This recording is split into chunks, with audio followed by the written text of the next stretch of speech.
আমার নবীর ইন্তিকালের পরে কোথায় যেন চলে গেল। 40 দিন হয়ে গেছে, বেলালকে কেউ খুঁজে পায় না। বেলাল কেন চলে গেছে জানেননি? কই রাস্তা আছে, রাস্তার জায়গায় নবী নাই। এই রাস্তা দেখলে নবীর কথা মনে হয়ে যায়, আমি বাসা বড় দায়ী, এই জন্য আমার সহ্য হয় না।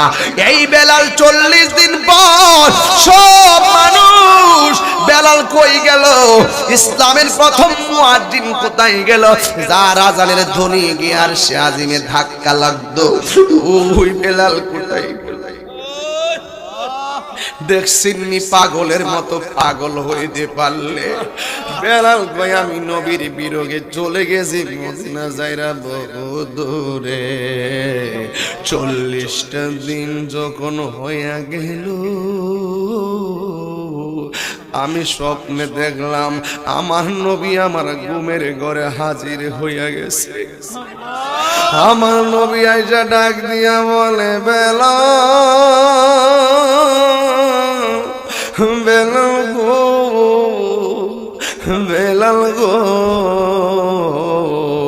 তুমি কি আমার দেখার মনে লই না?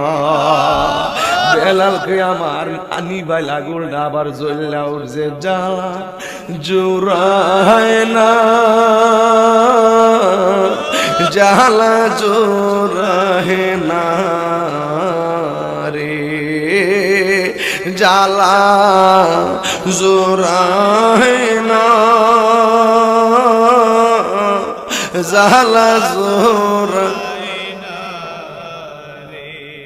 হরে অন্তর এলাই গাছে আগুন, অন্তর এলাই গাছে আগুন, হই আগুন নিবে না, জ্বালা জোড়ায় না।